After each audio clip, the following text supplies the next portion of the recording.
안녕하세요. 강윤석 사범입니다. 한 관장님께서 자기가 데리고 있는 선수부 중에 열심히 하는 친구가 있는데 시합에서 계속 진다는 거예요. 그래서 어머님도 이거를 계속 시켜야 되나 말아야 되나 갈등이 있다는 거죠.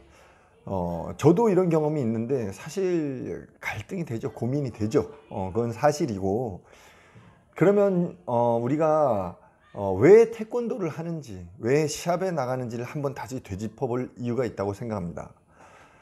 우리가 교육이라는 것은 앞으로 살아가야 되는 그런 부분에서, 그게 20살이 넘어서든지 그 이전에라든지 우리가 살아가는데 필요한 것을 준비하고 채워주는 것이 교육이 아니겠습니까?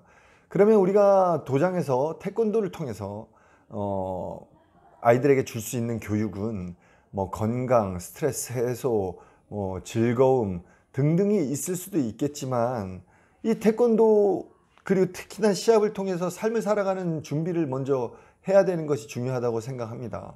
그러면 제가 지금까지 말해왔던 평정심, 패배의 슬픔을 이겨내는 극복, 승리의 기쁨을 조절할 수 있는 겸손 등등, 이런 많은 승리와 기쁨을 통해서 평정심에 다다르는 것이 교육이라고는 말씀드렸고, 그걸 조금 더 넘어서 우리 아이들이 인생에 있어서 어려움이 닥쳤을 때 그 어려움을 이기는 방법을 배우는 것이 시합을 통해서 가장 배울 수 있는 것이고, 그 파트에서 가장 중요한 것이 평정심이라는 얘기죠. 그러면 이렇게 한번 비유를 해 보겠습니다. 우리 선수가 키가 작을 수도 있고 아니면 운동신경이 없을 수도 있어요. 그럼에도 불구하고 태권도를 좋아해서 시합은 계속 나가는데 지고 있다면, 요걸 조금 더 어른이 됐을 때를 생각해 본다면, 제가 가난한 집에 태어나서 삼성의 이재용 회장님이라든지 아니면 거기까지 안 가더라도 뭐 건물 몇 개 갖고 계신 분들이라도 이기기는 힘들지 않겠습니까? 왜냐하면 태생이 너무 없이 태어났으니까요. 물론 노력해서 어느 정도는 극복을 하겠지만 제가 극복할 수 없는 대상들이 있지 않겠습니까? 그럼 우리가 시합에서 만나는 그런 친구들도 어떻게 보면 극복할 수 없는 대상일 수도 있거든요. 그러면 제가 인생을 살 때, 내가 저 사람은 극복하기 어렵겠다라는 그런 절망감이 다가오면 제가 인생을 포기해야 됩니까? 아니죠.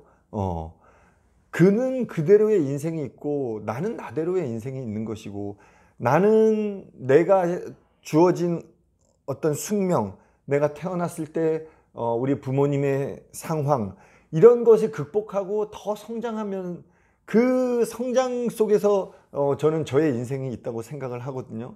그래서 내가 돈을 많이 번다든지 아니면 누구보다 엄청나게 유명해진다든지, 그거는 사실은 현실적으로 불가능한 일도 있고 어려운 일도 있지만, 불가능이 있고 어려움이 있다고 해서 내가 내 삶을 포기할 이유는 없지 않습니까?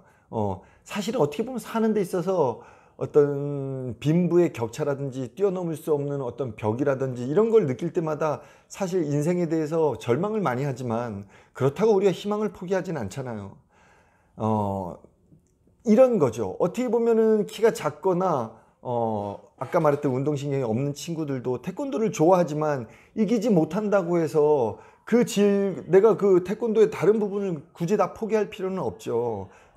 그리고 우리가 정말 중요한 것은 상대를 이기고 1등 하는 것도 중요하지만, 내가 같은 상대한테 매번 지더라도 발전하는 부분이 있을 거 아닙니까?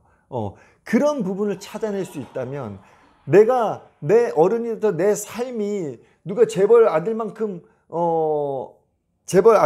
되지 않다 하더라도, 아까 제가 말씀드린 제가 시작점에서부터 성장해 나가는 제 인생에서 삶의 기쁨을 찾았듯이, 우리 시합 속에서도 내가 부족한 부분을 알았는데 그 부분이 어느 정도 성장하는 그 기쁨을 찾아서 내가 행복할 줄 알고 기뻐할 수 있는 사람이라면, 어른이 되어서도 그런 어떤 절망이나 벽 앞에 좌절하지 않는 튼튼한 마음을 가질 수 있지 않겠습니까? 물론 솔직히 말해서 저도 좀 이겼으면 좋겠습니다. 운이 사실은 매번 지는 그런 경험보다는 가끔은 그래도 좀 이겨주는 그런 경험이 있으면 좋겠지만, 만약에 내가 작게 태어났다거나 아니면 운동신경이 너무나 없다 그러면 그 운명을 극복하는 방법은 내가 진짜 노력해서 운동신경이 좋아져서 막 천재가 되는 방법이 있을 수 있겠지만, 그 방법이 아니라면 지금 나의 성장을 바라보면서 즐거워할 수 있는 그 마음이 어떻게 보면 훨씬 더 큰 마음이지 않을까. 어리고 아직 어리지만 그 어린 친구한테 이런 교육을 우리가 넣어줄 수 있다면, 우리 부모님도 함께 이걸 이해하고 그 아이에게 이런 교육을 넣어줄 수 있다면 어쩌면 1등보다도 더 값진 경험이 되지 않을까, 그런 생각을 합니다. 그럼 좀 더 붙여서 말씀을 드리자면, 그래도 아무리 키가 작고 부족해도 정말 자기가 간절히 원하면 언젠간 이기더라고요. 분명히 이기는 날이 옵니다. 그리고 조금은 관장님도 조금, 우리가 그 시합을 뛰어보면 A클래스 시합이 있고 B클래스 시합이 있고 C클래스 시합도 있지 않습니까? 요걸 좀 넘나들면서 이기는 경험, 지는 경험, 요것들 다 이제 섞어서 해주는 것도 좋을 것이고, 또 우리 부모님들 눈높이가 높아져서 A클래스만 보고 계신다고 한다면, 저는 내가 핸디캡이 있다면 더 노력해서 극복하는 것도 좋은 방법이라고 생각하고, 그리고 저는 지금까지 제 경험상 보았을 때 처음에 좀 부족한 친구였기 때문에 초반에는 많이 지고 힘들겠지만, 남들보다 많이 지고 이기는 시간이 늦게 오겠지만, 정말 끝까지 포기하지 않고 가는 친구들은 마지막에는 꼭 해낸다고 저는 믿습니다. 그래서 가끔 제가 이런 말을 하지 않습니까?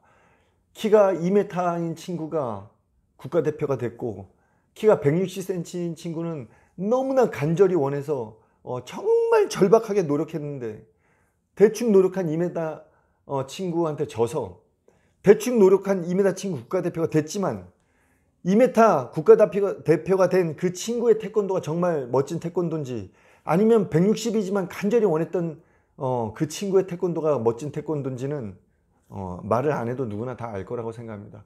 우리는 그 가치가 중요한 것이지, 우리는 성공하신 분들이 어려움을 극복했던 그 과정이 아름다운 것이고 그 얘기를 듣고 싶은 것이지, 로또 맞은 사람 얘기 듣고 싶은 거는 아니죠. 그러니까 조금 힘들고 어렵고 지루한 시간이 될 수는 있겠지만, 부모님과 지도자가 함께 노력하고 선수도 함께 노력하고, 일단 성장하는 포인트를 스스로 찾아서 기뻐할 수 있는 그런 마음 자세가 되었으면 좋겠고, 2단은 끝까지 노력해서 극복할 수 있는 그 습관을 분명히 만들었으면 좋겠습니다. 그리고 저는 그 친구가 누구인지 알고 있는데, 저는 곧 그날이 올 거라고 저는 확신하고 있습니다. 자, 모든 지도자 여러분들, 제 얘기가 조금 어려웠을 수는 있지만 한번 잘 정리하셔서 상담에 잘 활용하시고, 우리 부모님들도 제 얘기를 좀 잘 이해하셔서 자녀 교육에 보탬이 되셨으면 좋겠습니다. 언제나 정말 여러분들이 잘 되기를 정말 응원합니다. 여러분 감사합니다.